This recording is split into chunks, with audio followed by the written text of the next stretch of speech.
as the lecturer said, I'm a professor at the University of Colorado. I've taught there since 2009. I first started going to, most of my connections are in Russia. But I really want the focus to be on Ukraine today. But most of my personal connections and professional connections are in Russia. I started going to Russia in 2002. That's when I first studied abroad there as an undergrad, and then kept going back while I was working on my PhD at Ohio State. And since 2002, I really went every year or two, and then lived there for stretches of time in Moscow. I didn't go during the pandemic. I was supposed to go back this year, and that of course is not possible right now for me. But I will be talking mostly about Ukraine, and then come back at the end to talking about what Russians think about this. I know we don't have really a very large group, and so really I want this to be of interest and useful to you. So if you'd like to interrupt me, I'm very comfortable being interrupted. I do not mind at all. So I'm happy to make this more of a conversation. Like a lecturer said, I do have a lot of slides up here. I can't help myself as an academic and as a professor. I have a lot of slides and information, but I'm happy to go off of that and to skip through things if they're not of general interest or if it's too much background. Then I'm happy to go through that. Yes. We already have a question. Someone asked if there's anybody in the audience that has a Ukrainian background. Oh, does anyone have a Ukrainian background? Yes, we do have some people in the audience that have a Ukrainian background. That's an easy question to answer. Thank you for being here. Also, that link there, it'll be on the next slide as well. All the slides are there. Slava Ukraina, glory to Ukraine in Ukrainian. I don't speak Ukrainian, unfortunately. I speak Russian, but that's Slava Ukraina. You can see all the slides there as well. I'm happy to email that to you afterwards too. So today, my plan for what to talk about was first to talk a bit about Ukrainian democracy after communism, to give a background for the current conflict and how we got here. Of course, the history of this conflict goes back much further. I told someone I was doing this event and I was going to talk about the roots of the conflict in 2013, and they said, you can't do that. You have to go back hundreds of years. This is much older than that. And it is. They're absolutely right. But I'll be focusing on the post-communist period and talking about Ukraine after communism. My three main points today are all in this slide if I lose you later on. So Ukrainian politics has been deeply divided, deeply polarized. There have been endemic problems with corruption, but there's also been competitive elections in the period after communism, and a shift towards Europe away from Russia, although that's been contentious. Then I'll talk directly about Russia's war against Ukraine in 2022 and what's been happening only for it's 2 months and 5 days, 2 months and 6 days maybe. It really has not been very long, but has upended the world order in that time and upended all of Europe, and this will not go away anytime soon. And then what Russians think about the war, which, to give you a preview, is that despite the fact that there were protests, despite the fact that there were thousands of people that left the country, it's a country of 143 million, so thousands leaving is noticeable, but it's not a huge mass exodus. Despite that vocal minority of opposition early on, that has mostly quieted down in Russia, and most Russians, more than 50%, do actually support what Russia's doing in Ukraine, in part because they're seeing an alternate reality of an explanation of what's going on. They are not seeing the same news that people see in Europe or that people see really anywhere else in the world. And so I'll talk about that. I'll start with Ukrainian democracy after communism, and I'll try not to go on too long about this because I want to get to talking about the war. And so, of course, after communism ends, we now refer to Ukraine, not the Ukraine, although that's a very hard habit to break because people were really used to referring to what's happening in the Ukraine. But because it's not a region and it's a sovereign country, we now refer to what's happening in Ukraine, not the Ukraine. You'll have noticed these are just minor points, but I thought they might be of interest. Kyiv, K-Y-I-V, is the Ukrainian, is transliterated from Ukrainian. Kiev, K-I-E-V, is transliterated from the Russian spelling, And this seems like a really minor point, I know, and a minor point to begin on, but I don't think it's minor if you're from the country. And I don't think it's minor if you're Ukrainian, because there is this long legacy of Russia subsuming Ukraine and kind of trying to make it part of the Russian Empire and part of a Russification, the Ukraine, and sort of a belittling, frankly, of Ukrainian culture. So I think it actually is significant to note the correct spellings here. You'll see a variety of spellings, two really mainly, of Zelensky's name. The double Y is based on the Ukrainian spelling. The single Y is based on the Russian spelling and how it has been spelled for a long time in Western media. The New York Times is still using the single Y. Some news agencies have switched to the double Y. The Zelensky with the IY is another way to transliterate it from the Russian. So that's why you'll see a variety of those spellings in relation to Ukraine. If we look at a timeline of Ukrainian democracy after communism, so this is significant because of Putin's historical fiction about Ukraine and whether or not it should be part of Russia. Ukraine has been independent from the Soviet Union since the Soviet Union ended, which officially on January 1st, 1992, it no longer existed as a country. And then we have the first big period after communism is Leonid Kuchma was the first president. He had 2 5-year terms. And this is a period of deep political polarization. There's a lot of corruption. There's the rise of business people that would be called oligarchs, these really powerful, wealthy business people that profit from the privatization of formerly owned state property. And it's a turbulent period. There's some analogies between the Kuchma period in Ukraine and the Yeltsin era in Russia in the 90s, and that there's these very imperfect market reforms happening. There's deep political polarization and corruption. Governance is not ideal, to say the least, but it's competitive elections. It's like messy democracy, right? So it's democratic, it's sovereign, it's independent. It's very much not perfect. And when Kuchma comes to the end of his time in power, he's serving his second 5-year term in 2004.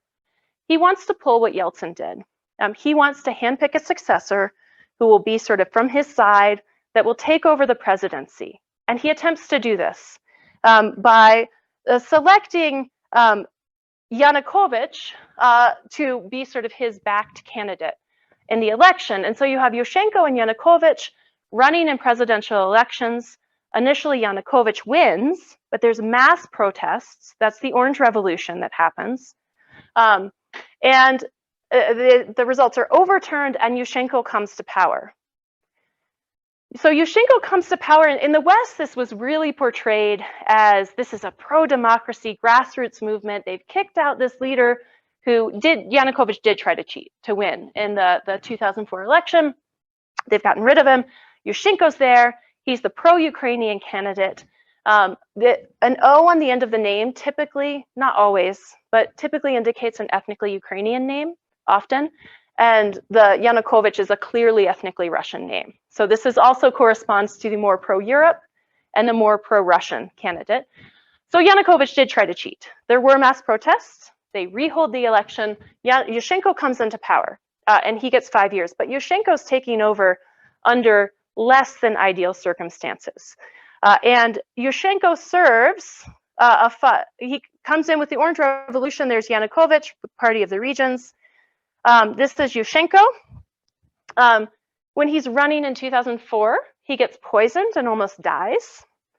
Almost certainly, either directly or indirectly, I don't think it's been definitively settled, but Yanukovych probably tried to kill him, or Yanukovych's security forces. So you can see there's this famous poisoning case. He gets poisoned. He almost dies. He doesn't die. And then he wins the election, which is all of this is, I mean, you could not write a stranger or more turbulent political period in Ukraine. So it's Yanukovych there versus Yushchenko. Yulia Tymoshenko is also a very famous politician from this time, and she's in the Rada in the legislature today. Tymoshenko serves for a time as the prime minister for Yushchenko. They're the Para movement, which is the like our time is now movement. And she's later imprisoned by Yanukovych because he'll come into power later. It gets complicated, the timeline. But that's Yanukovych's party. Yeah, so it's that side versus this side. And so Yushchenko does win, but takes over under not great circumstances and only after there are these mass protests with the Orange Revolution. And for a long time, that was the big news in Ukrainian politics. It was one of these color revolutions in the region where mass protests about electoral fraud overturned a fraudulent election, and you got another leader in power. I would like to put this up because what you can see, I think, pretty clearly here in 2004 is that Ukraine has, in the entire post-communist period, has always been deeply polarized and divided. And this is a bit simplistic, but it is pretty accurate that the western part of the country has favored moving towards Europe with trade agreements and political agreements and culturally, and the eastern part of the country has been more on the side of let's do business with Russia, and has more native Russian speakers and more ethnic Russians. And so if we look even back to 2004, that yellow-orange part, that's all where Yushchenko won a majority, and the blue part is all where Yanukovych won a majority. So it was a very close election in which Yanukovych did try to cheat. There were mass protests and Yushchenko comes to power, which in the West they described as an unmitigated good thing, right? This was who should have been elected, and it probably was. Yushchenko should have democratically won the election and ends up doing it. But the way they had set up political institutions in Ukraine is that it was very winner take all. The president gets to appoint all the governors of regions. So you get the presidency, you get it all. And so the stakes are really high for getting the presidency in Ukraine.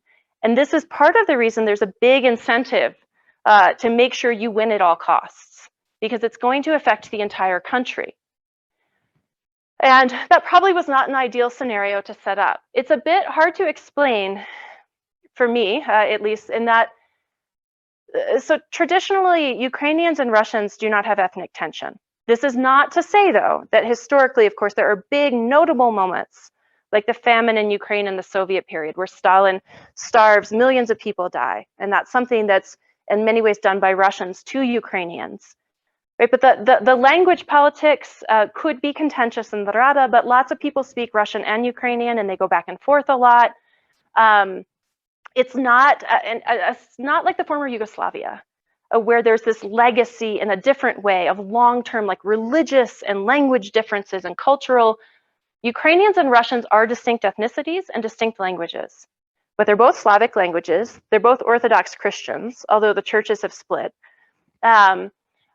And so there are a lot, what I'm saying is it's not motivated by an ethnic conflict. It's going to become one, and it is becoming one, but it was not inherently an ethnic conflict that had to exist as an ethnic issue, even though we see this divide here, right? So some people thought Ukraine was on the brink of civil war from the time it became an independent country because of this divide and because of the way they set up political institutions with this very winner take all. You get the presidency, you kind of get everything. So that's the Orange Revolution in Maidan Nezalezhnosti, which is Independence Square. And I've been to Kyiv once, and it's Maidan Nezalezhnosti. The fact that they sustained this in the Orange Revolution, protests this big for weeks, is astonishing that they were able to. It's a huge square. I mean, that's a huge swath of territory and place to have protesters camped out for weeks. And that's in the Orange Revolution.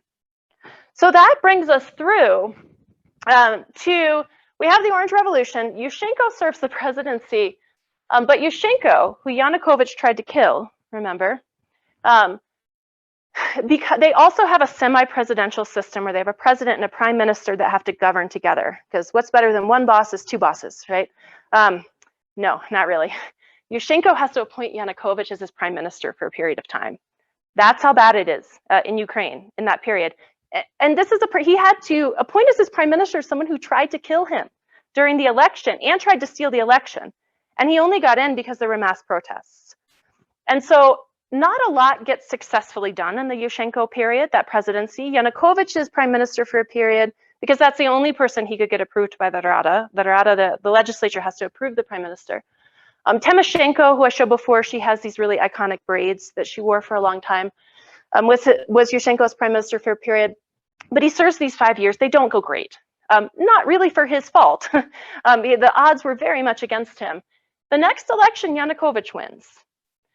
There are accusations of problems, but it's entirely plausible that Yanukovych fairly won. And now we're getting really close to the current crisis. So it's 5-year terms for the presidency in Ukraine. And you'll notice that Yanukovych is only in power for 3. So in 2013 in the fall, Ukraine was very close to signing an EU trade agreement with the EU, not joining the EU. They just were going to sign a trade association agreement, which meant they would have some preferential status and could do more business with the EU. Yanukovych plays this along and plays this along. He's getting counteroffers from Russia for different economic and trade packages, and he's playing that against the EU trade association agreement that's being negotiated at the same time. But it looks like he's going to sign the EU deal. And at the last minute, he pulls out. And then you get the Euromaidan protests. So the Euromaidan protests are the most direct origin of the current crisis. When we have the Euromaidan movement in November 13, so we see the protests start in November 13 against Yanukovych pulling out of this trade agreement. There's mass protests, but unlike the Orange Revolution, where they allowed the protests to happen and they were sustained, Yanukovych says, no, we're not having any of this. We're calling out the Berkut special police forces and we're shooting people. And that's what they did. They killed dozens and dozens of people. They arrested them. They tortured them. It was awful in 2013, what Yanukovych was doing. And yet, because Ukrainians are exceptionally brave, people kept protesting with the Euromaidan movement. They saw the stakes as we're going towards Europe or Russia, which the fact that those were the stakes is already telling, right? And we're gonna stay on the streets. Now, you did have more resistance to that in eastern Ukraine, where we're going to see separatist regions that will be backed by Russia. And Crimea was largely ethnically Russian, and they were more on the pro-Russia side. But so we see mass protests, we see a harsh crackdown. Was there a question on Zoom? No, Okay. there's no other questions on Zoom. Okay. Yanukovych ends up fleeing to Russia. And this is where Putin is very likely, I mean, I can only imagine when Yanukovych is forced to flee the country, Putin is likely beside himself angry at this point, because Putin's goal has always been to both interfere with and control Ukrainian politics, always, for the entirety of the 2000s to varying degrees. And so Yanukovych flees and goes to Russia. Russia takes that opportunity to say the Ukrainian government is oppressing ethnic Russians in Crimea and eastern Ukraine. That is made up, almost entirely made up. And so we need to intervene. There were separatist regions in Donbass, Luhansk and Donetsk, which are probably regions you've heard of if you follow the conflict at all.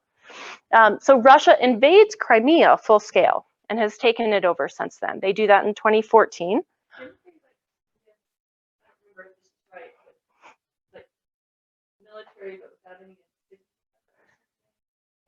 Yeah, they did. Little green men is how they start to be called, the little green men.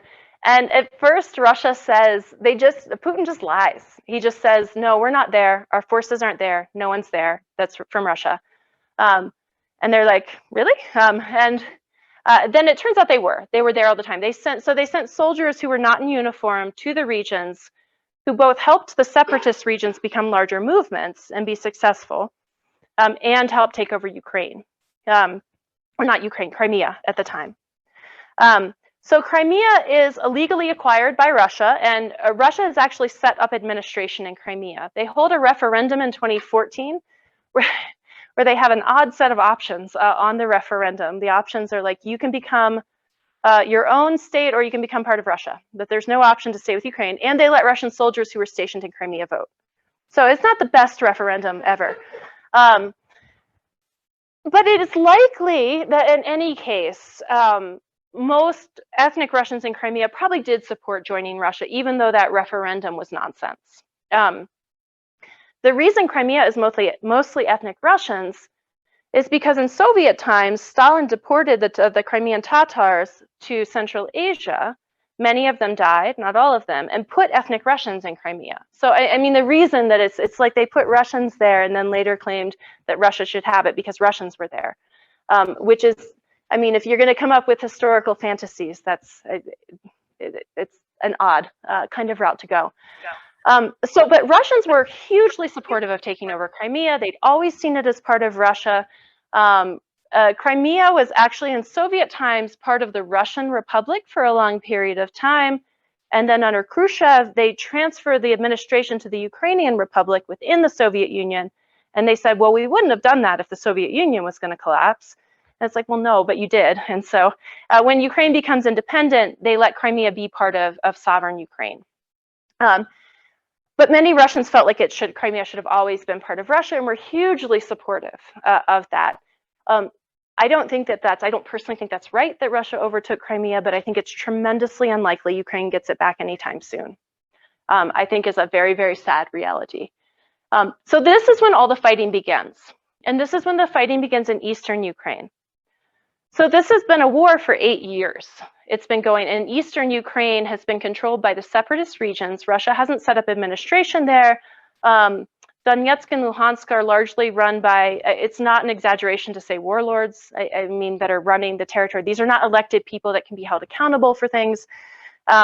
Social services are awful, if existent at all. So you hear lots of stories about people crossing the border from Donbass into Western Ukraine to collect their pensions, to go to school, and other things if they can. I'll go through this quickly because this is, I think, pretty redundant at this point. But we have the Euromaidan movement, Yanukovych leaves, and then they put his opulent palace they make it a tourist attraction. He had his own peacocks. He had toilets made of gold. I mean, all the kinds of ridiculous things you do, I guess, if you are very corrupt. So that's the whole timeline we're looking at. After that conflict happens, so Yanukovych flees, they have an interim government. They elect Poroshenko from the first 5 years. The Poroshenko period doesn't go great. The odds are stacked against him again. There's high corruption. There's a conflict in the eastern part of the country. And so Poroshenko does not win re-election. Zelensky does, which, I mean, I think most of you probably know now, Zelensky is a comedian. He's a little bit like, I mean, I don't want to take this too far. It's like the Stephen Colbert of Ukraine or something. It's like because he did political satire in part. He has a show they've brought back to Netflix called Servant of the People, where he plays a school teacher who becomes the president of Ukraine, and was used as a commentary on Ukrainian politics. And so Zelensky was high profile, but hadn't been in politics before. And he gets elected with a pretty solid mandate. He wins he wins more than 40% of the vote, which is very good for a presidential round. So he's got a mandate to start. He has a very bumpy start. Of course, the pandemic happens. People aren't happy about how that's handled. He's got the Donbass conflict. He's still trying to crack down on corruption, but he's elected in a free and fair election. And so that brings us up to 2022, I think. And I'm not keeping an eye on my time, so maybe Electra can cut me off if I'm going too long. But so Russia invaded just a couple months ago, on February 24th, 2022. One big question is why did they do this then? And I really wish I had a complete answer for that. I have a partial one. The partial answer is that, and what Russia has said, is they're worried that Ukraine would join NATO. That was not even on the table. No one was talking about Ukraine joining NATO, though. It was not even being negotiated. Russia wanted to prevent the possibility that Ukraine ever thought about joining NATO. And so they wanted NATO to say that they would never let Ukraine in preemptively before anything happened, which NATO was not going to do. They also didn't want Ukraine to join the EU, but there were no EU negotiations going on at the time. They said that the violence against ethnic Russians in Donbass had reached a high level. They very falsely claimed that there was a genocide against ethnic Russians in Donbass and Luhansk and Donetsk. There is not evidence of that. And they have made all kinds of fantastical claims about the Ukrainian government being run by neo-Nazis. Zelensky is Jewish, which I don't even think is the most important component of why that conspiracy theory is stupid. But they've got a Jewish president. There are neo-Nazis in Ukraine. That is not disputed, but they don't run the government, and there wasn't any evidence of that. And so the Russian government really kind of fabricated this after 8 years of conflict, the reason to go in. And the US and British governments were both saying, we can see them massing troops on the border, and Russia saying, no, no, no, military exercises, we're not going in, we're not going in, and then they invaded, which is the same thing they did in 2014, when they said, no, no, there's no Russian soldiers there, there's no Russian soldiers.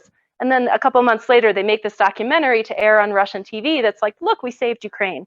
And so there's a lot of questions about why the Russian public buys this, but this is what's happened in the past couple months. And so Zelensky and his government have, I think, remarkably, very bravely stayed in Ukraine, stayed in Kyiv. Russia somehow has not been able to capture, was not able to capture the capital, which I find very surprising. I did not, many people, myself included, did not think Russia would follow through on invading the entire country of Ukraine because it would destroy their country and Ukraine's, which it has, and it didn't make any sense. But they did. And once they did, many people, myself included, thought they'll absolutely be able to take the capital. It's just a matter of time. But the Russian army was so underperforming and the Ukrainian army so overperforming that it's not that the Ukrainian side's won, but they have done a remarkable job holding off the Russian forces for the time being. And so Russia now is focused on the eastern part of the country. They're back to focusing on Donbass. You've probably heard a lot about Mariupol, where they are starting to evacuate civilians finally from the city. But they stayed. And so this has caused an enormous humanitarian crisis. I know that I think Ben has more information about the fundraiser, the sunflower seeds for Ukraine, probably at the end. The humanitarian crisis, if the war ended today, there would be a need for tremendous amounts of humanitarian crisis, and it's not going to end anytime soon. They're going to keep fighting in eastern Ukraine for an extended period of time. So at least 5 million Ukrainians have fled the country. The UN is estimating 8 million by the end of the year. Most of those are women and children because they passed a law that men from 18 to 60 could not leave the country because they were expected to stay and fight for Ukraine. 7.7 million displaced within the country. There's been at least 2,729 Ukrainian civilian deaths recorded by the UN. The mayor of Mariupol, which you'll see on a map in a moment, claims that 10,000 civilians have been killed. I don't know that that's been verified, but that seems plausible to me, given what's going on there. We have cases like Bucha, where it's very, very clear that Russian forces indiscriminately killed civilians. Although, don't worry, the Russian Ministry of Defense announced that Russian soldiers weren't there when that happened, and the Ukrainians did that to themselves. Which seems really plausible as an explanation. Not at all, but this is what the Russian government is saying. So targeted killings of civilians. And the Russian government is also lying about the number of Russian soldiers killed. British intelligence and NATO intelligence have said that it's probably about 15,000 soldiers, which is a huge number. I think that's more than twice what the US lost in the whole time in Afghanistan or something. And Putin initially claimed they weren't sending conscripts, to, which of course then the Ministry of Defense said, no, we are. And then Putin said, well, we better find who didn't obey my orders not to send conscripts. But they don't have enough people in the army to not send conscripts, especially if the conflict continues. So there's all kinds of reports of them looking for mercenary soldiers, soldiers for hire that they can send in. Well, what's devastating about this is there are conscripts there. So these are 18, 19-year-old kids that did not know what they were getting into. So the Russian family I've known since 2002, Andrei was a baby when I first went to Russia in 2002, and he's almost 20 now, and he's in the Russian army.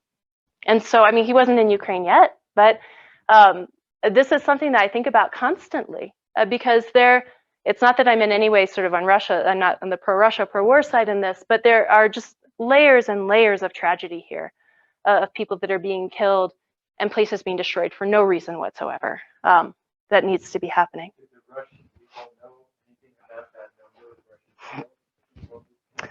So Komsomolskaya Pravda, which is the successor to the old Pravda newspaper from Soviet times, they accidentally published for a brief period when it was at like 10,000. They accidentally published the real number, and then they scrubbed it like 12 hours later because the Ministry of Defense had released the number. So I think that they know. But I think that the Russian government knows, but they took that down immediately. So I think the Russians really don't think it's that many soldiers. The irony of propaganda is that though, if you go to Komsomolskaya Pravda, the front page news almost every day is about Russian soldiers who've been killed. So kind of like human interest sympathy stories about look what they did to our Russian soldiers, look what they did, but they haven't killed that many of them, don't worry, we're being successful, but look what the Ukrainians have done. So I don't think that Russians think that number is that high, unless they're really looking at alternate news sources. You can still use a VPN in Russia to get around internet restrictions. You could read Western news sources, but most people are not doing that. Yeah. I've heard some, I don't remember the numbers, but some crazy percentage of the Russian military is tied up in Ukraine right now. Yeah. And it's just growing.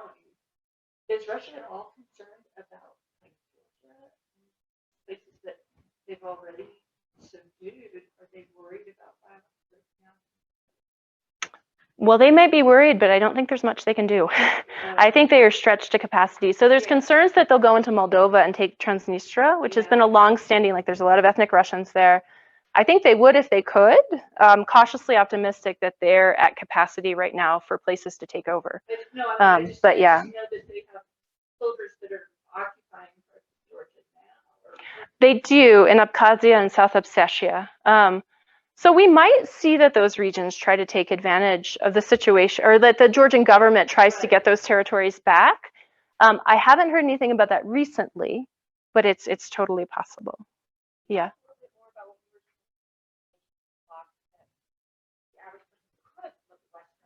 Yeah. Yeah. So the Russian government would love to have the capacity of the Chinese government to control the internet, and they just do not have the capacity. So they have banned certain websites. They've banned, you can't call it a war in Russia. You have to call it a special military operation. And so some independent private sources that are trying to function in Russia, which are very limited now, but like I'll talk about the Levada polling agency in a moment. They'll put it in quotations. They'll say special military operation. They don't use the word war because they get shut down if they did that, but they say special military operation. So you can't use the word war. They're trying to crack down on certain sources. A lot of foreign media doesn't have on-the-ground reporting in Russia anymore. A lot of those people have left. So the Moscow Times is an English language news source from Russia that provided independent news from Russia that wasn't state influenced. Most of their journalists, or all, have left Russia. They've stopped their live on-the-ground coverage from Russia. Their website is still up, but they're compiling news from other sources about the war, because they're calling it a war in the Moscow Times. Yeah. The other thing is that in addition to these soldiers killed, something like 300 some of the officer class have been killed. So the leadership of the Russian military is decimated. And this is a tremendously underprepared, they've got lots of weapons and not enough people. And the weapons they sent into Ukraine initially were not their best, it looks like. I think it appears that they genuinely thought this would be easier than it has been. Yeah. Can you talk about the capacity of the Ukrainian army? I mean, for military, I don't know much about the region, but I would just think Russia would crush them.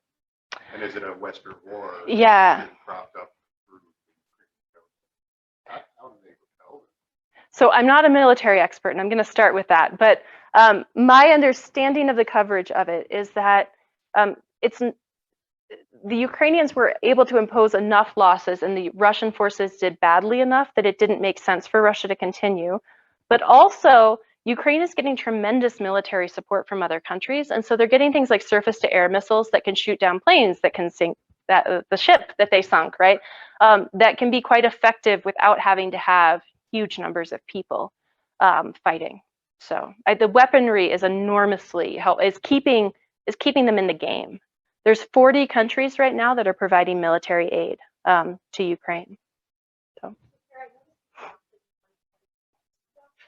Yeah. Does that tie into anything? I know there's been commentary articles, so is that a deliberate jump to 2022 or tie in a little It wasn't deliberate so much as I just was, I don't know. I was trying to,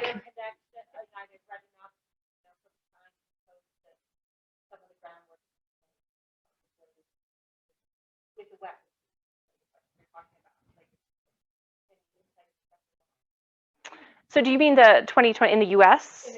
Okay. Right, right. Right. I guess I subconsciously did intentionally skip over that. So I guess I would have to think more about how I would want to answer something like this, but I have thought about sort of the alternate reality of if Trump had gotten reelected, what this would look like. And I think it would look vastly different, and it would be Europe probably leading the efforts to help Ukraine, and not the United States leading the efforts with Europe, the United States with Europe, because Europe is very much so in the forefront of helping Ukraine right now. And so the things about withholding aid to Zelensky, it's just such a totally different foreign policy that we saw from the Trump administration to the Biden one, that I think that's all I'll say. I think I'll stop there, just because I don't think that was the groundwork for this necessarily. Like, I don't think Putin saw that and thought, I'll invade because that's happening. And then certainly after Trump loses, so there's the impeachment hearings, and then Trump actually loses. But I remember hearing that Zelensky, when one of the reasons it was so surprising that he stayed, was that, I think this is right, what I heard was that there were people in Ukraine who were concerned that he would be too Russia facing. He would be too pro-Russia for the Westerners or something. And it's turned out not to be the case. yeah. So I think that was more the concern when he was running for office. What's really I'm glad you brought this up, because what's so interesting about Zelensky is he's from the eastern part of the country. He's a native Russian speaker. He speaks Ukrainian fluently, but he grew up speaking Russian at home and fluently. So he's a native Russian speaker. He speaks Ukrainian fluently and English fluently. So if you've probably seen some of the interviews with him. He can seamlessly switch between Ukrainian, Russian, and English depending on which audience he wants to be speaking to. And he does it strategically, as would be appropriate, to target certain audiences. And so there was, when he was running for office, Poroshenko, who was trying to run to get office again, would make fun of his Ukrainian a little bit, but his Ukrainian's very good. It's very fluent. By the accounts of native speakers that I've heard, Zelensky's Ukrainian is fine. But Poroshenko tried to play this up as like, look, he's got this Russian name. He's a native Russian speaker. Maybe he's too pro-Russia. And this turned out to not be an issue at all. In Zelensky's acting career, he'd mostly done primarily Russian language things. So Servant of the People that you can see on Netflix is in Russian, almost entirely.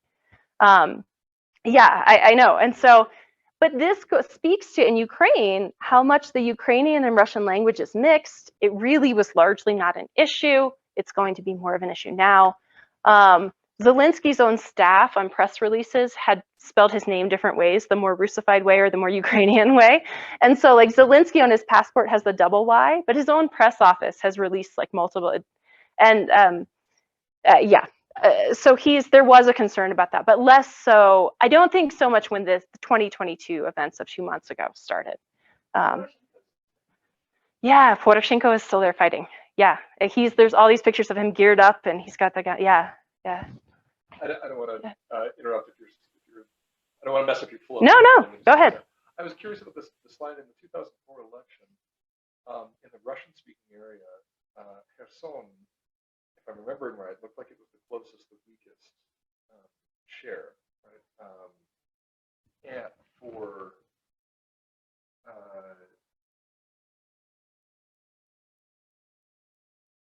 so this, right? yes. Yeah. For Yanukovych. Yeah. I don't. Is there any reason to kind of suspect a connection between that and the fact that, like, if you listen to military experts today, they say that among those Russian-occupied territories in the east, Kherson might be one of the weakest and one of the most susceptible to a Ukrainian counterattack. Well, it probably is just based on geography. I mean, but yes, political support too, but those both sort of correspond because you can see in the furthest east ones, it's like more than 90% were for Yanukovych. In Crimea, it's really high, over 80%. But I would think just by, I mean, it might be, yes, because politically, maybe it wouldn't take much to sway them. But that's still like, I don't know, 11 percentage points is a lot. And Kherson, right, it's the 61.14. Yeah. Like snap up here. Yeah. Just for how big is this whole area, and then how big would maybe the blue part of that area? When they talk about how many hundreds of thousands are being hidden and how many soldiers are in there, I can't, is it the size of what state maybe? Oh, well, that's so.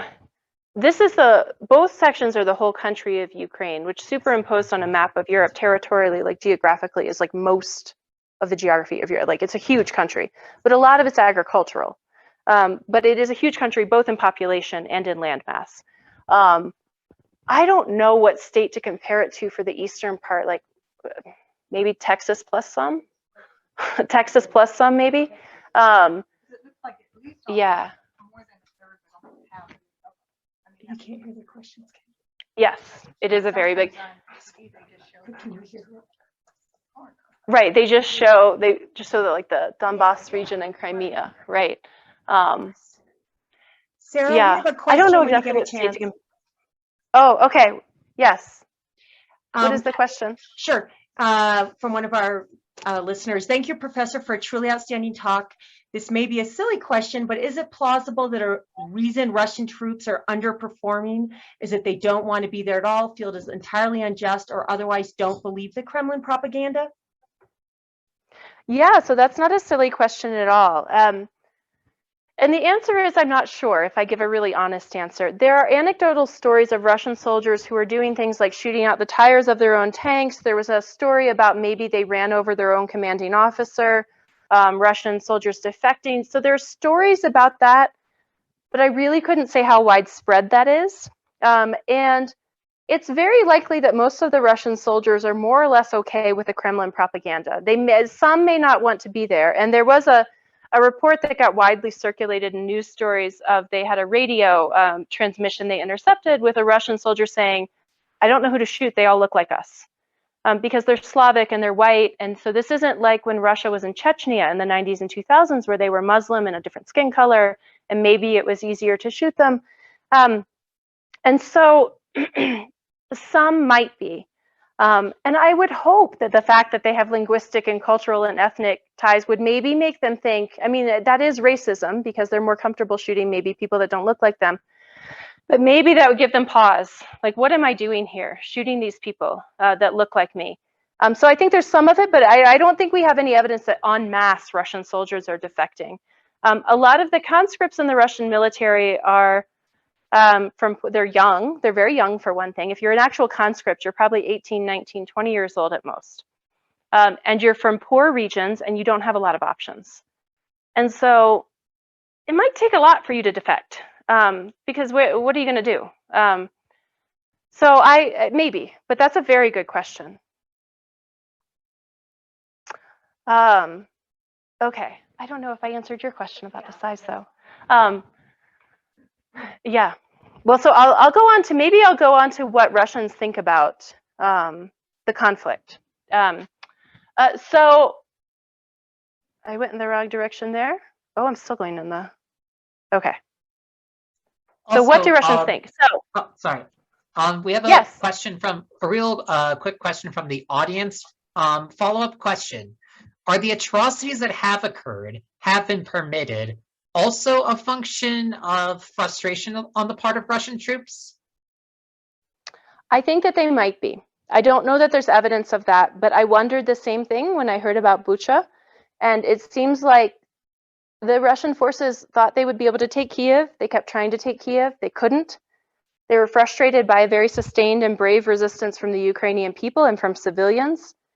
And I really wondered if part of why what happened in Bucha happened where they were shooting civilians. I mean, they shot a man on his bike. There's pictures of a man with a sack of potatoes walking home who gets shot. I mean, these were not people who were a threat. If it wasn't just that they were angry that they had to pull back. I don't know that, but I think it's entirely possible. There's not, the very difficult thing is that when there are these war crimes, it takes forever to hold people accountable, and many people who are responsible will not be held accountable.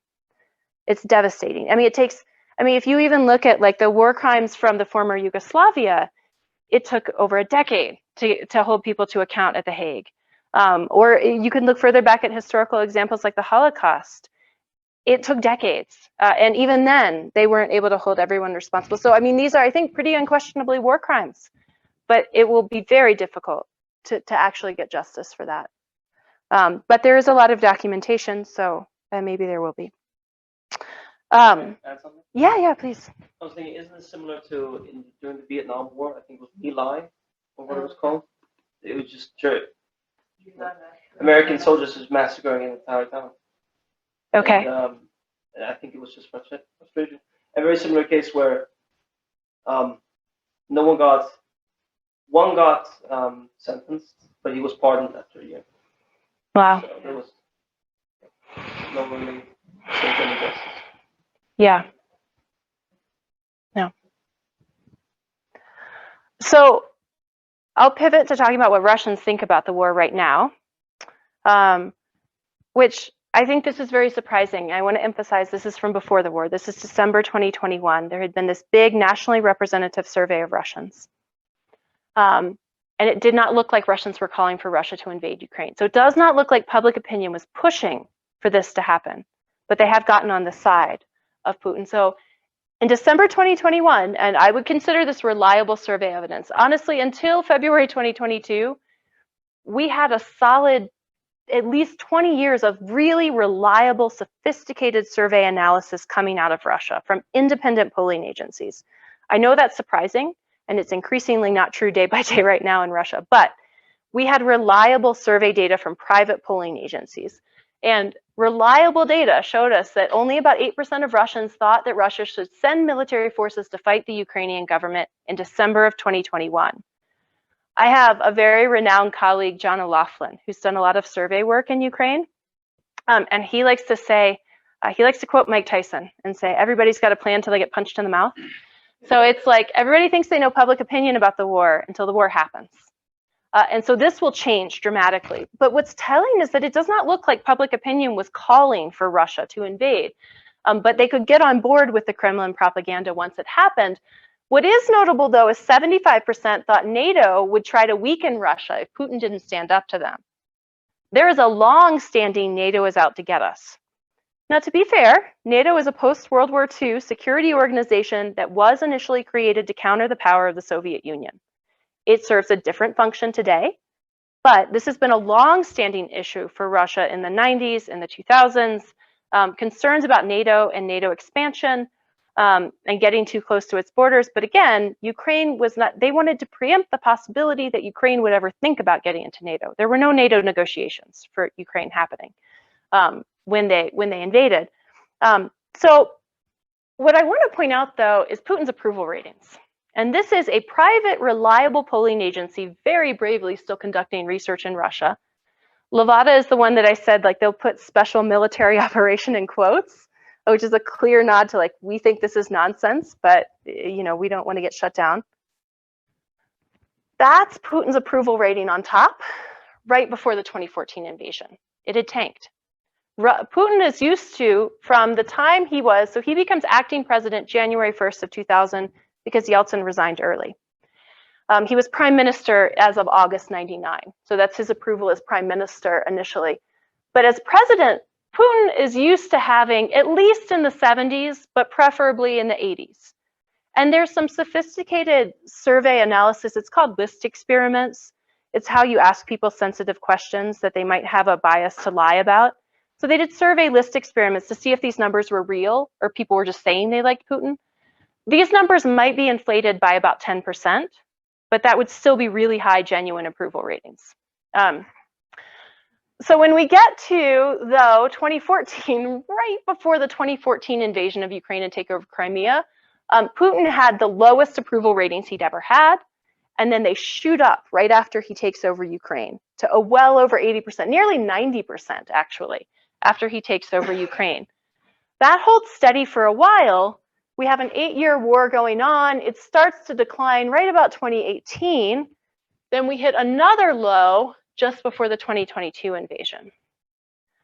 Now, I'm not saying that Putin invaded Ukraine solely or even primarily to boost his approval ratings, but I think the second time around, he had a nice reason to think he could get people on board and that it might improve his approval, or at least that Russians were not going to punish him in the short term for it. Now, if this holds, when Russia's cut off from the international economy, the ruble continues to be at a very low value, you've got a lot of urban Russians in places like St. Petersburg and Moscow and other big cities that are used to a very cosmopolitan and certain kind of lifestyle. If he can sustain this level of support with a ongoing war against Ukraine, that's the question, is how long he can pull it off. But approval ratings tanked, he invades a country, and his approval shoots up. Levada, no, so this is interesting. They have a Russian language website and they have an English language website, and they always have, as long as they've had a website. But they publish different results in the Russian language one versus the English language one. Now, I mean, this is not, it's not like it's hard for the Kremlin to figure out the English language version, but I've got to think that there's something to why they're choosing what they choose. So the Russian version, they present this question, which is a kind of innocuous, indirect question. Are you worried about events in Ukraine? Which could mean anything, right? Like, are you worried Russia will lose? Are you worried that Russia will, or it could mean you're opposed. And so here what we see is that 82% said they were, of the general population, said they were very or somewhat worried. And that's the dark blue and the light blue. And then it's got a breakdown by age groups. So you can see the 55 and older crowd are the most worried about, if just this generic question, if you're worried about it. And so younger people are reporting lower, but still high. I mean, it's 67% are very or somewhat worried about it. But then the question is, what does this mean, right? That you're worried about the war. And so if we go to the English language version, Levada has asked very directly, this is why I'm not sure how much longer they're going to be operating. Do you support personally, and they would have done the survey in Russian, not in English. They're just reporting this in English. Do you personally support the actions of the armed forces of Russia and Ukraine? They've avoided the word war, but they've made it very clear what they're asking. And so the total is 53% yes. I think that's a reliable number. I think more than half of Russians probably do support strongly, definitely yes. Another 28% say rather yes. And so what they're seeing is a vast majority of Russians at this moment do back what Russia's doing. But again, they're seeing a completely alternate explanation. So when I've talked to Russians who are currently in Russia and Moscow, who are not academics, who are closer to the average Russian, they said, well, this is the US's fault. The US started this war. And I was like, this is going to take me a second. Can you walk me through that, how that would have been? The US started this war. And their point is that the US encouraged NATO to expand, that the US was offering support, that the US and other countries, of course, because there's 40 countries around the world offering military aid to Ukraine, are fueling the conflict by giving weapons to Ukraine. And so this isn't Russia's fault. Russia's just trying to deal with a humanitarian crisis, that there's a genocide against ethnic Russians in eastern Ukraine, which is a fiction, because Russia backed the separatist regions and the Ukrainian government tried to keep the territories. It's not the case that the Ukrainian government was targeting ethnic Russians. And even like the Russian government likes to blur the line between native Russian speaker and ethnic Russian, because they'll say Russian speakers, but you could be a native Russian speaker and ethnically Ukrainian, like Zelensky, like lots of people in Ukraine. Anyways, most people do support it, but we see higher support in the older generations than the younger ones. And depending on the situation, younger people are more likely to protest. It really depends on the issue. Actually, older people in Russia have been some of the biggest protesters because of when they changed, I write about pension politics in Russia. So like when they change pension deals, if they try to cut back on pensions, older people in Russia really can get out on the streets, and the government's a little bit less likely to arrest and kill them. So depending on how this plays out and who supports it or not, maybe we see public opinion turn. Break that down into urban, Yeah. demographics. Break that down. Yeah, I think they have that on the website. I don't have it here. I don't know if they break down urban versus rural. I'm sure they have the data, but I don't think that they've published it on the website, that breakdown, but I would have to double check. If you do want to see the slides, I'll put the link up again at the end. I've embedded links to all of this in the slides, so you can pull all the websites up for yourself. And the Russian language ones, Google Translate does an okay job translating those. What's your sense though? Is there less, is there likely to be less support in rural areas or more support? Probably more support in rural areas and less in urban areas that are more connected to the global economy, more cosmopolitan. They're seeing businesses leave. They're seeing more changes to their daily lives. So urban, almost certainly, is where you're going to see more dissent against it. But it's still not a huge number. And it's notable that a lot of the people that were most opposed to the war in Russia, if they were able to leave Russia in these past 2 months, they may have already done so. And so like a lot of my colleagues, which is not the average Russian, but like, or the average person, both because they're in urban areas and they're a little financially better off and they're academics and we're a rare group anyways, but those people have left the country. And so people who are opposed have left, which means you've got the people who've stayed either don't care or they support it. So. Differing views on whether the sanctions can be effective. What is your Sanctions don't usually work, but these are unprecedented sanctions and that they're at the governmental level, and they've cut Russia off from its foreign currency reserves.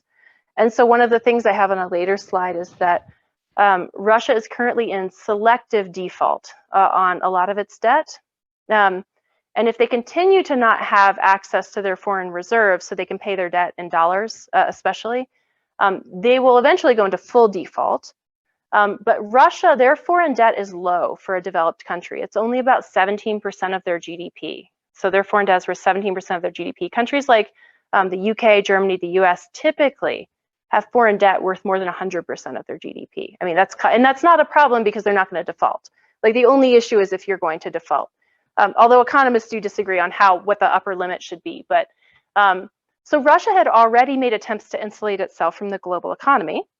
So to some extent, they can weather those sanctions for a while. It's kind of like this like game of, I don't know, chicken or a war of attrition or something where both sides are waiting out how much cost they can impose on the other side before the other one gives.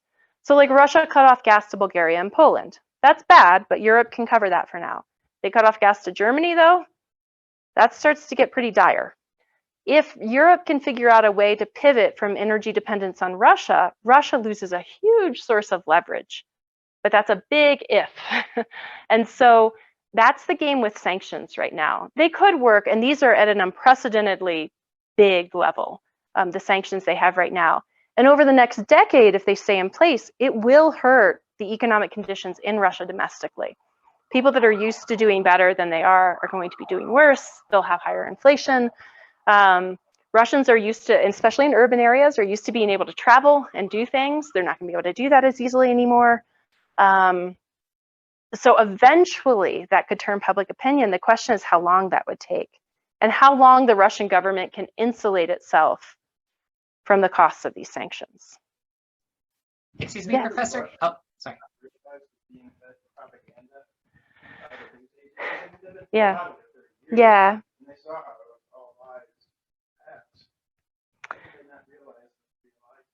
It's a really good question. And so there was some work done in the mid to like 2010s, right around 2010, that seemed to suggest that Russians knew a lot of it was Kremlin-backed and Kremlin propaganda, but they thought that they could kind of weed out the truth, the fact from fiction.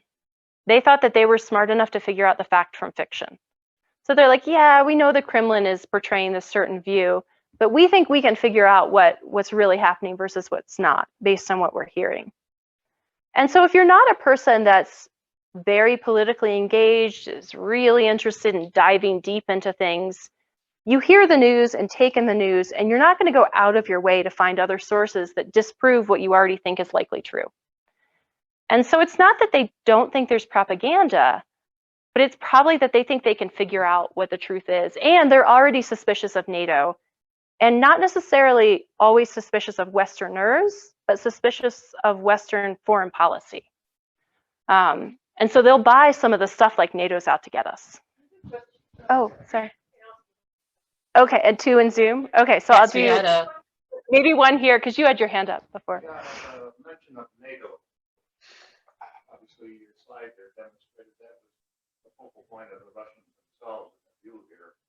And I was struck by your earlier comment that you thought NATO had changed its posture or something over the life of its life, especially prior to obviously February 24th date. You could expand on how NATO has somehow changed here and its impact on what's happening. So after the Soviet Union dissolved, in principle, NATO was not just focused on constraining Russian power. When NATO was initially created as a North Atlantic Treaty Organization, it was seen explicitly as a way to counter Soviet power, but when the Soviet Union ceased to exist, NATO took on a different scope and sort of span. Now, the Russian government said, well, that's nice, but we don't buy it. We still think that NATO is, it's sort of this Europe versus Russia. Although in the 1990s with Yeltsin, that was a bit different, that dynamic. So Yeltsin was much more pro-Western than Putin ever was. And so Yeltsin was more tolerant of things, not thrilled about it probably, but tolerant of things like the Baltic countries getting into NATO and being part of it. Whereas Putin really was not. So it's sort of the central goal of NATO shifted somewhat with that, but that was very difficult to convince people who did Russian foreign policy from a Russian perspective that that was actually the case. And maybe for very good reasons, right? That there were good reasons for them to be cautious about that. But for that to be a reason to invade Ukraine is of course, not the case.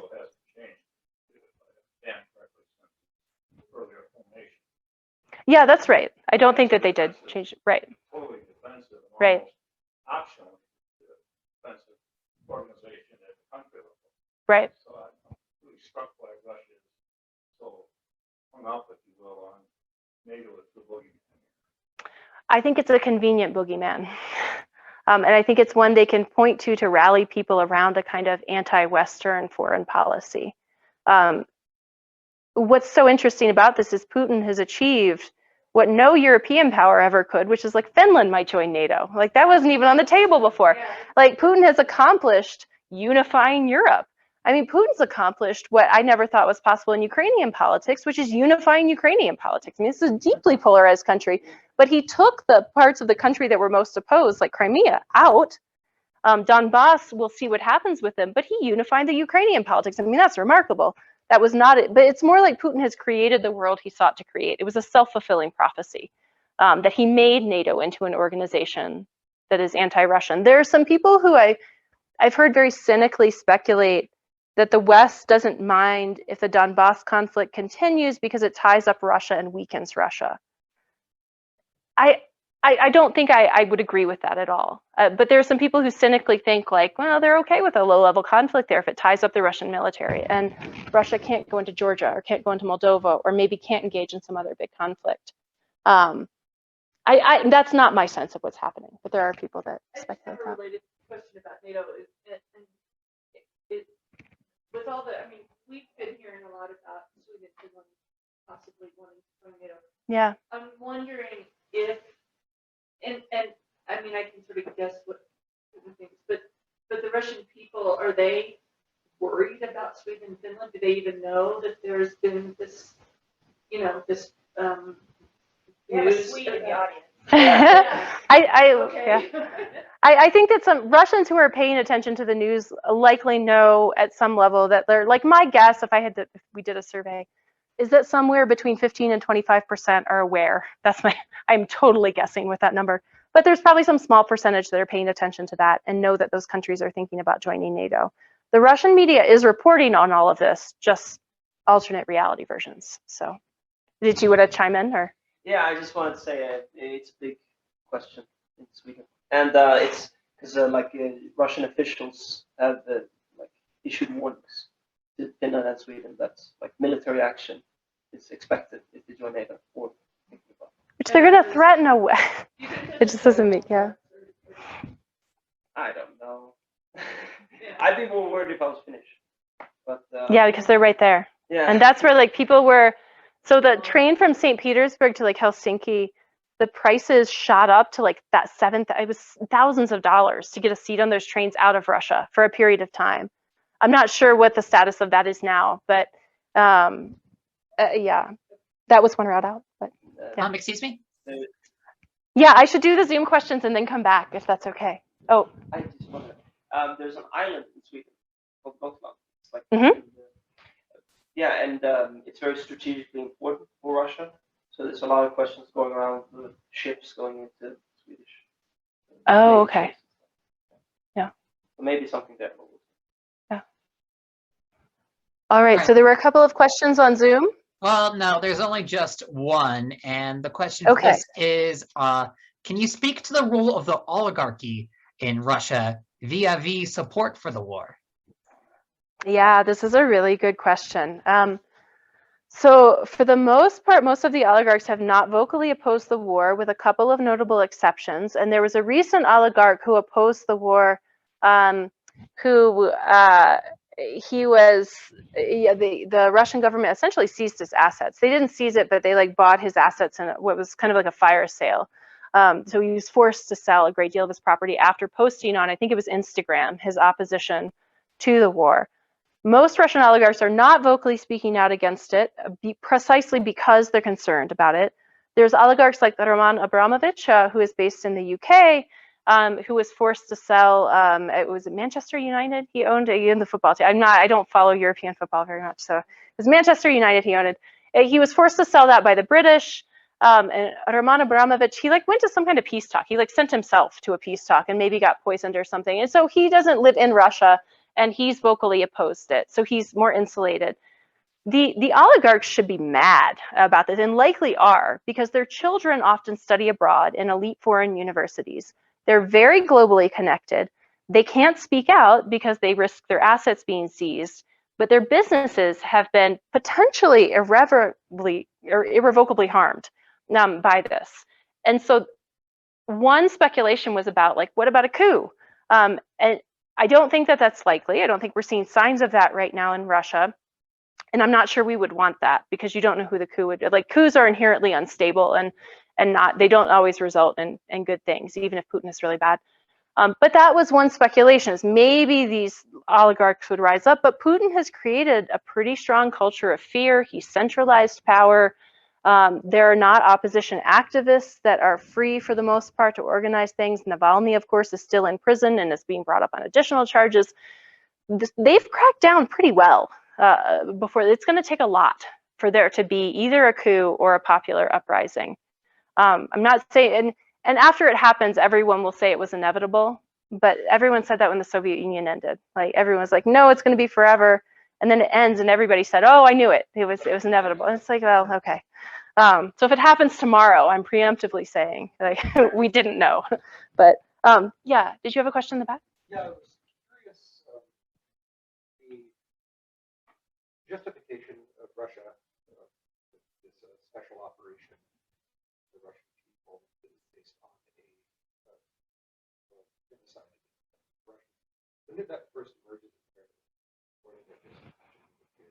No, it didn't magically appear. I mean, we see the most recent iteration of it we saw was back in 2014, when Yanukovych was forced to flee the country.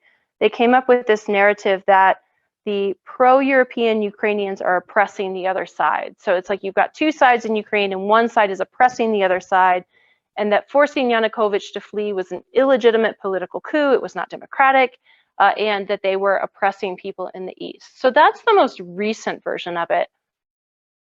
I have to be honest, I'm not sure if historically they had put up the sort of Ukrainians oppressing ethnic Russians.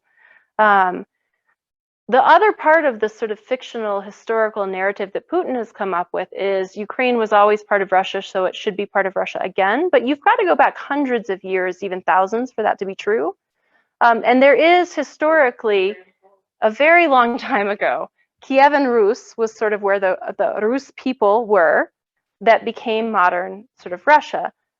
Although I'm pretty sure if you're going with that narrative, that's a reason Ukraine should take over Russia, not the other way around. But I don't think Putin likes that interpretation. But that's what he's using to come up with this. I will say too, there's rumors and speculation about Putin's health, and that maybe he's like a little like off his rocker. And that's part of the reason for this, but he's likely also been fed misinformation about how easily they could win and what's happening and that kind of thing.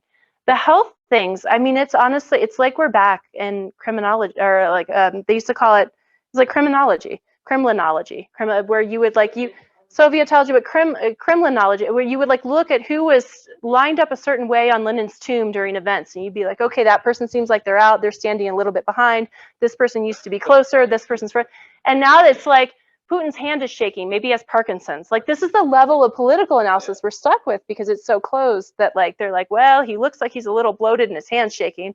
And so we're like diagnosing medical conditions on this. Maybe, but I don't know. I veered off course there a lot from your question, but yeah. I just wanted to add, I think that's a popular, like, guess about like recent war. This, like, the other side are genociding our people. Yeah, yeah. I think Hitler did the same prior to World War II. Poland. Milosevic did the same thing in Yugoslavia. He said Serbs are at risk. We need to go in and kill everyone. He didn't say we need to go in and kill everyone, but he said we need to go in and defend the Serbian people. And then what he did was go in and kill everyone. So, yeah, yeah. I think with the Tigray in Ethiopia right now, there's a similar, and so there's a genocide that's been going on in earnest for at least the past 2 years during the pandemic in Ethiopia against the Tigray people in the north, and things like that don't get any attention with the conflict in Ukraine. And I'm not saying people should pay less attention to this, but I do understand when people say we can't forget these other things, bad things, genocides that are going on, real genocides that are going on. Some people, so in international law, genocide is uniquely hard to prove. Like, you can prove my understanding is you can prove war crimes more easily than actual genocide. And so there is a bit of a debate now about if what Russia's doing to Ukrainians should be called genocide or war crimes. Yeah.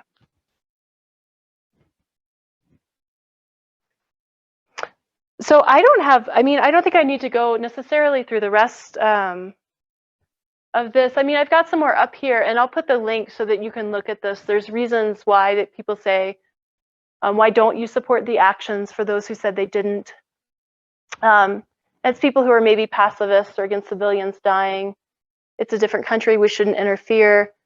You'll notice a really low rate of response for those who are opposed. The wars against our own kin.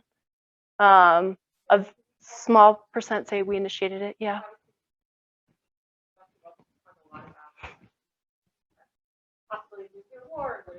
Yeah.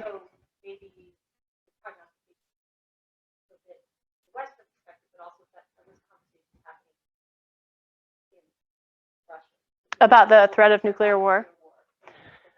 So a lot less so.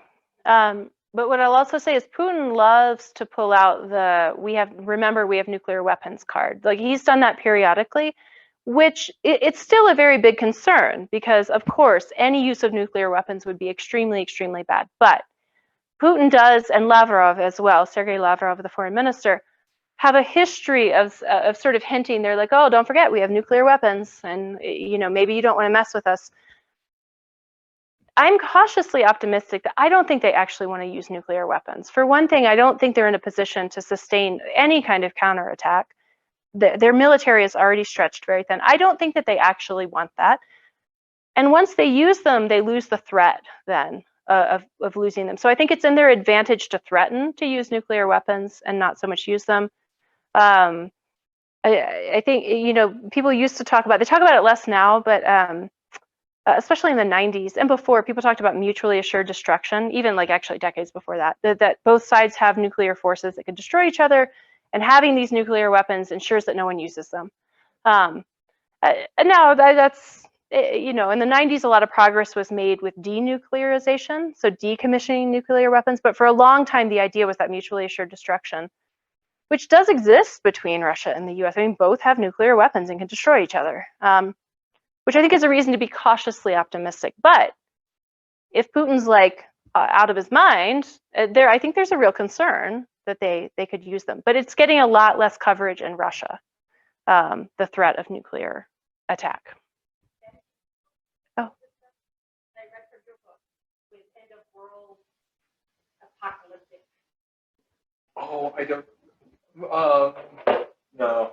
Well, because I know that you obviously like not, you know, America, Russia, West, there is this like this of like, it's okay, end of world, messianic, we'll go down in flames. You know, I think the only thing I would add to what Sarah mentioned, just from stuff that I've picked up, is that there is a class of Russian thinker in the kind of in the intelligentsia, in the intellectual circles of Russia, that looks at the isolation, that might even look at a military defeat with a lot of glee, who actually is looking for Russia to be contained and cut off, and to be more Russian thereby. So it's perhaps an eccentric strain of thought in Russia. There was another question. Since you mentioned nuclear weapons and the history that you've gone through here, Ukraine, I was interested in your take as well on the agreement that was made when Ukraine gave up its nuclear weapons to Russia. That was I forget a memorandum or what it was called. It wasn't a treaty, obviously. We never ratified it, but the UK and the US and Russia, if I understand, guaranteed Ukraine's security. Curious how that actually got kind of forgotten along the way. Zelensky has tried hard to remind people of that. So in 1996, Ukraine gave up its nuclear weapons in return for guarantees of safety if it were ever attacked. So if it were ever attacked, it said we give up our nuclear weapons, and these other powers, so the US, the UK especially, promised to defend Ukraine if that happened. The question, so what Western advisors have sort of skirted the issue largely. What some commentators have said is they should have never reasonably expected that anyone was going to go to war for Ukraine, even though they gave up their nuclear weapons. Maybe that's a very cynical view of what happened. And I think NATO would say, well, we're fulfilling, the NATO as an organization would say, we're fulfilling our obligation by providing military support and military aid. We're just not sending troops. And we're not going to declare a no-fly zone over the country because that would effectively be a declaration of war, and we don't want a direct war with Russia. But they've just sort of avoided the issue. But it absolutely was an agreement in the mid-1990s that they would give up their nuclear. They were because, yeah, Ukraine gave the weapons to Russia. Like that's where the nuclear weapons went. Yeah. NATO was not a party. No, NATO was not a party to it. But I think that's right. So not NATO would say it's fulfilling its obligations, but the West would say we're fulfilling our obligations by providing weapons. Because I don't think that agreement specified what it meant to defend Ukraine if it were attacked. In which case, it's like a lot of international law. It's not binding. It's very hard to enforce. So I think Zelensky's right to bring it up and to rally all the support he can. But I would agree that I don't think anyone realistically thought it meant that people wanted to go to war in Ukraine or send troops. I don't know that that's right, but I think that's where it stands. Any scenarios on how this all ends? No, I wish I did have one. I think at the short term, the best we could hope for is a ceasefire, not a full-on peace agreement. Right now, the overlap between what Russia would accept and what Ukraine and what Western countries would accept is not very big. So I think a peace treaty, a full-on peace treaty and sort of permanent resolution is a long ways off. In the short term, it would be great if they could figure out a ceasefire situation. I mean, so look at the difficulty even evacuating people from Mariupol, which I have a map in here somewhere of, I think Mariupol's on this map. Yeah, it is. So Mariupol's in the Donetsk region. And so they finally, after like weeks of attacking Mariupol, are starting to evacuate civilians from there. And they haven't even, that's not even a ceasefire. That's just like getting the civilians out. So I would hope in the short term, I think the most realistic, like this year, would be some kind of ceasefire, an agreement to have talks. And they sort of have had some talks during this, but not, it doesn't appear that Russia has any serious intention of negotiating. Russia didn't even stop bombing or attacking during the talks with the Ukrainian side. So a ceasefire, I think, has to be a prerequisite for there to be serious talks. I think very sadly and unjustly, Crimea will likely not go back to Ukraine for quite a long time. I don't think that's on the table. I think that what the Russian military advisors and what Putin are likely hoping for now is to secure Russian control of Luhansk and Donetsk, maybe to make them part of the country. They haven't actually said that yet. So even a couple months ago, there's this tape of Putin's advisor very nervously not saying quite the right thing about the invasion of Ukraine. And he's up there and Putin's like, what do you mean? What are you saying? You think it's a good idea or it is a good idea? Or you think it like he's going, and at one point, this man gets so nervous that he says, oh, I think Luhansk and Donetsk should be part of Russia. And Putin goes, what are you talking about? We're not talking about making them part of Russia yet. They're just, we want them to have their independence. And the guy goes, okay, that's what I mean. And so they might want to actually acquire them as part of Russia, but I think they at least want to establish that Ukraine does not control them. And right now, I don't think that's a negotiating point for Russia. So that's going to be, maybe they could be semi-autonomous regions and the two sides could reach an agreement about that. They should be part of Ukraine. Russia should not control them. But maybe that allows some sort of long-term settlement. I think there's realistically, professionally, I don't have a reason to be optimistic that this fighting ends soon. Can you speak to, I was just going to say, can you speak to the May 9th anniversary? They're planning this big. Oh, like the World War II victory yeah. in Russia? Yeah. You mean, yeah. Was that wanted some big win before May 9th so they could celebrate it? Well, they could just make up a big win, but which they've essentially already done. But so World War II memorials are so a very big deal in Russia. Yeah, that could be the case. They probably do want either some sort of like real thing they can point to or exaggerate as a victory for May 9th. But they'll do it either way. I don't think it has to be grounded in reality very much, unfortunately. What do you think about a general conscription? That could come? Oh, for Russia? Yeah, I think there's a risk of that. If the fighting continues, because they won't have enough people. And that's why some people were eager to get out of Russia when this started and to get their, especially if they had sons of conscription age, to get them out right away before they closed the borders, which is still a real possibility, I think, or made it harder at least for people to leave, maybe not full on close the borders. But yeah, I think a full conscription is absolutely possible. What's happened with so Russia's always had a mandatory conscription in the post-communist era, but you could get exemptions for higher education. So they could just end the higher education exemptions. That would be one route and get more people. And there's always been a lot of corruption surrounding it. So there's like unofficial prices for what you buy to get the certificate that says you already served. So like you can buy your way out of it, or you can get a higher education exemption, which is why the people that actually get conscripted in Russia are from poor regions without other options who can't get out of it. Not entirely, but that's a lot of the people that are conscripted. Yeah. Was there another, did you have a question? Well, I think it was today there was another attack in Odessa, so it seems like it's spreading westward there. There's talk that there were there. Yeah. So I don't have any special insight into that, but Odessa is very strategically important, which you can guess from where it is on the map there, right on the Black Sea. There was some bombing near Lviv, although I think that has stopped. I could not swear to that. And so I'm not surprised that there has been a renewed push for Odessa. In a way, I mean, this feels very odd to say that I hope they stay in the east. I hope Russia leaves altogether, but I think the best case scenario is that they stay in the east. And then I think the danger is, and this is why I'm grateful that you're all here, the danger is that in the West, people are like, oh, okay, it's just a territorial conflict now. And there's a real danger that the Russian propaganda leaks into Western sources enough That it's sort of like, oh, there's two sides to it. The Ukrainians say one thing, the Russians say another thing. Well, maybe they should both compromise. When in fact, this is purely Russian aggression against Ukraine. But, you know, and Russia targets some of its propaganda to the West. That's why we have RT.com, which I don't recommend reading. But you can. I mean, it's still up. You can still, unlike in Russia, you don't need a VPN here to read Russian propaganda.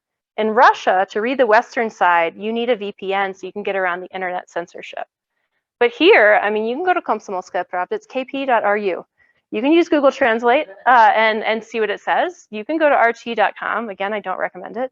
And actually, I do have somewhere in here, I have suggested things to read, which I can email as well because Electra was asking me about that. There it is. It's a very truncated list, but there's a couple English language Ukrainian newspapers. The Moscow Times is still up, but most of the reporters have left as best I can tell, and they don't have live country of the conflict anymore. There's a really good book from 2015 about the initial conflict, Anything by Andrei Korkov, who is, he writes in Russian and Ukrainian, but his novels are mostly in Russian, or his adult novels are mostly in Russian. He writes everything. He writes commentaries, op-eds, does interviews, but he wrote a series called Death and the Penguin, there's 3 of them. It's been a while since I read it. But it's a journalist in Kyiv who gets hired to write obituaries and realizes it's actually like a hit list for the mafia because he's writing obituaries of people before they die. They're like giving and he rescues a penguin as part of it. That's why it's Death and the Penguin. It's very dark, but it's very good. But anything by him, these are good places to start. So, oh, there's another question. Yeah. I mean, you've obviously touched on it a lot, but you know, many people want to get into that sort of materialistic mindset. Sounds like that's a lot of population supporting right now. So is that sort of vision, spiritual, these sort of things, bring back the Russian? And I know Ben will talk about Putin, but maybe kind of in a little bit. You have your book out there. So if you're all wondering what Electra is talking about, there's a book out here. Dugin's a Russian nationalist, and he's really Right. out there. Yeah, that he's read. Yeah. Yeah. That kind of intrigues me because I think that's very challenging for us. Yeah. That space of what does that mean? Yeah. That's not unlike what we have. So I think there's something to this, the Russian imperialism and wanting to bring it back. And so I've been paying attention to Russian politics for more than 20 years, but really seriously for the past 20 years. And honestly, I spent most of the 2000s trying to convince people that Russia was a safe place to go and it was good and Moscow was modern, it was great. And then in the past 2 months, that has all been destroyed, but only in the past 2 months. And it can change for sure. There was a Russian political scientist who her name escapes me now. I just read this the other day, but she was essentially explaining what has happened as Putin she had a much better way of putting it than I'm going to put it. But it's like he wanted a time machine. It was the time machine theory that he wanted to turn back the clock to this, like he sees time slipping away and he sees this new Russia that's integrated and that's not an imperial Russia. And he is from a very different era. He did start his career as a mid-level KGB agent, probably truly a mid-level KGB agent. And he came up through St. Petersburg politics, and then Yeltsin brought him to Moscow because he proved to be very loyal to Sobchak in St. Petersburg. He becomes the head of the FSB, which is the successor to the KGB. And then when he's appointed prime minister and then president, he was largely unknown in Russia and in the larger world. He'd been off the radar. He'd never run for office, Putin, before he'd become the president or prime minister. And so I do think there's something to this returning to this vision of Russia that he has. And maybe, I don't like to speculate too much about like the personality traits and his mental well-being, but maybe there is something to if there's this like level of paranoia and specific image of Russia that like, I'm going to crush Ukraine. I'm going to take it. It deserves to be ours. I don't care if Russian public opinion is behind me, although they do seem to have a rally around the flag effect right now. But it doesn't appear the Russian public was calling for this. They've just rallied around it, right? The punch in the mouth changed everything. And so there does seem to be something to Russia. Putin has this different concept of the world, where Russia should be and what it should be, and it maps on to these illiberal values and these like, so you really see like a lot of well, Western democracy, that's not for us. So for a long time, he referred to a special kind of Russian democracy, which means not democracy, but it was a special kind of Russian democracy for Russia, which involves not being democratic. And so like anti-LGBTQ plus things, because that's all part of those crazy Western values and traditional and the constitutional changes. So they just had a big constitutional referendum in 2020. Well, I guess that's 2 years ago now. It feels like forever. They affirmed that marriage is only between a man and a woman in their constitution. This was part of the amendments that they made to the Constitution in 2020. So it all does seem to be wrapped in a different view of the world that's a liberal, that's anti-Western, and is make Russia great again. So there's also a really good podcast. I'm probably not the only one here, but he does a Revolutions podcast, and the last one that he's finishing it now is on the Russian Revolution. Oh, great. Very long, but there are select portions of it that are specifically about Ukraine and some of the history between Ukraine and Russia. But it's that World War I. We have time for one more question. Come to us. Oh, of course. You know that this was released. It was released tomorrow. What is this? Author, and you can get it tonight. Fresh, really hot off the press book. So maybe want to take the last I was question, just Dan? going to ask. So, besides sort of informing ourselves about all this, what can any of us do? Oh, that's a really good question. I think supporting efforts to support development in Ukraine are going to be really important. So if the conflict stays in the east, there's the possibility of rebuilding the western part of the country, even though the conflict is still ongoing. And so I do think that it makes a difference to give money. There's a lot of good different organizations. I always think there's a trade-off between giving to the really big established ones that are going to have more administrative costs, so more of your money goes to the administrative costs, versus the really local on the ground ones, which are more flexible and immediate, but it's a little harder to know exactly what's happening with your money there. And there's a whole variety of efforts right now, but I do think giving to those credible and sort of vetted sources that are providing assistance to Ukrainian refugees is really enormously beneficial. But the paying attention part matters, and contacting your elected officials. I think I'm probably kind of like preaching to the choir on this with an audience that comes to a talk like this, but